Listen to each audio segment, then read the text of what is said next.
হবে, কারণ হঠাৎ করে বলবে দিনের শেষে যে তুমি ভাই অযোগ্য, তোমাকে তাড়িয়ে দেওয়া হলো, কাল থেকে স্যালারি পাবে না, স্কুল যেতে পারবে না, পাড়ার লোকের এসে বলবে টাকা দিয়ে চাকরি পেয়েছে, টাকা খেলো নেতারা, আর আমাকে বলবে অযোগ্য, আর তারপরে 2 কোটি 12% হারে আমাকে টাকা ফেরত দিতে বলবে, মামার বাড়ি আবদার পেয়েছে।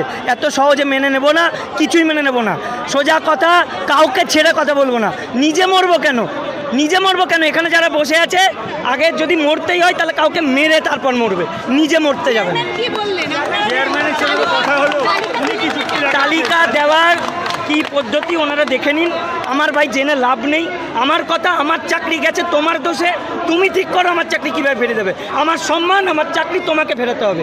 রাজ্য সরকার ইমিডিয়েট, যিনি সুপ্রিমো আছেন, শিক্ষামন্ত্রী আছেন, প্রেস কনফারেন্স করে বলুন যে তার দোষে এবং এসএসসির এই অপদার্থ এই অফিসের দোষে আজকে আমার মান সম্মান নষ্ট হলো। তারা বলুন এবং রিলিফ ফান্ড থেকে 2 কোটি টাকা করে কম্পেনসেশন ঘোষণা করুন সবার জন্য। আমরা সেটা 21 তারিখ কোনো কিছু নয়। ব্যাপার হচ্ছে সবাই একটা মানে খেলা খেলছে, কি করে এই দুর্নীতি, কি করে এই ঝামেলা থেকে বাঁচা যায়। আলটিমেটলি বাঁচছে কি করে, যোগ্যদেরকে বাদ দিয়ে দিচ্ছে, স্যালারি দেবো না, স্কুল যেতে দেবো না, যে করে বাঁচা যায়। কি না কন্টেম্প্ট খাবো, আরে বাবা আপনি কন্টেম্প্ট তো খাবেনই, আপনি কন্টেম্প্ট কেন, জেলে যেতে হবে এসএসসিকে।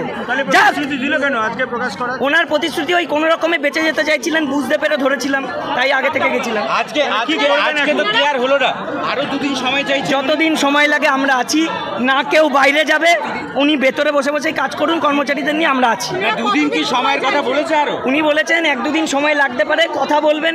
কথা বলে তো আমার লাভ নেই, আমার চাই ইনপুট আউটপুট। আমার আউটপুট বা রেজাল্টটা দরকার, রেজাল্টটা উনি করে দিন তাহলেই হবে।